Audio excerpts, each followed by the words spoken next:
are the stones that come out of liver flushes really gallstones? Are they olive oil clumps or stool stones? Well, this is one hell of a controversy, and I think it's about time to lay it to rest, so here is my proof. 1. For the past 30 years with thousands of flushes, I've seen one interesting factor, and that is that over time, as the same person flushes again and again, the stones that come out are smaller and smaller in size. The bigger stones, which can range to between 1 and 3 centimeters and more, show up mostly in the first and second flushes, and then out come smaller and smaller stones. And the second fact is that the amount of stones usually diminishes as well, until eventually nothing comes out.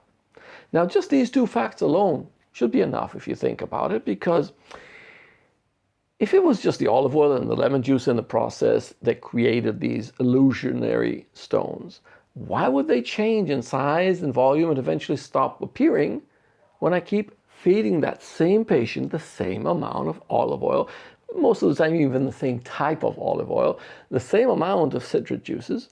I would expect it to be the same. And it's not. The second aspect, stool stones tend to be stool stones through and through. You cut them, they're still brown. Now, in stuff that comes out of the flushes, you cut it and you get green gelatinic substance. Okay, that just doesn't fit the bill. Now, the third proof that I have is like the ultimate proof. One of my patients many years back took her stones to her work, and her work happened to be in a laboratory. And she actually did the tests. And sure enough, the contents of these stones was mostly cholesterol, some pigments as found in bile, and minerals, the same stuff you find inside the bile. And therefore, these were stones, not stool stones, not olive oil, which never has cholesterol. There is no doubt in my mind whatsoever that what we're seeing here is gallstones. Now, at the time we were young and hasty and enthusiastic and cared, foolhardy, I guess I would call it, when it comes to collecting that information, that we didn't save it. And that is stupid. It's almost 30 years ago, so it's a bit hard to reconstruct it at this point. But I'm sure that many of you, if you've had gallstones and actually flushed already, some of you at least took it to the lab. So share with us. If you have the proof that I missed way back when, save me the effort of doing it now.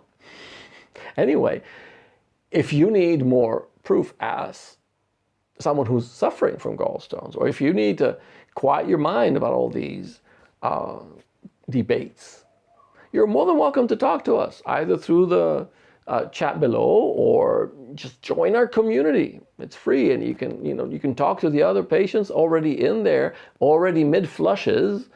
They can give you what you need as far as security and clarity and that feeling that something is obvious about this.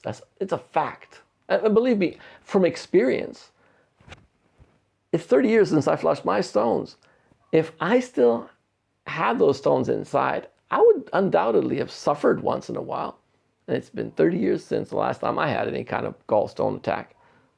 I'm not even talking about my clear ultrasound. That's not important as far as I'm concerned, because I don't trust it enough. I trust the facts.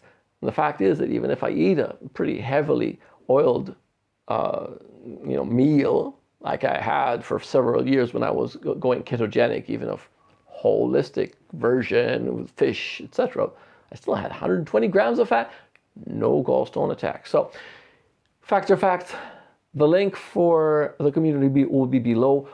You're welcome to join. We would love to have you there. You're more than welcome to ask all the questions you need to get clarity and a feeling of security about the process. See you there, and don't forget to subscribe.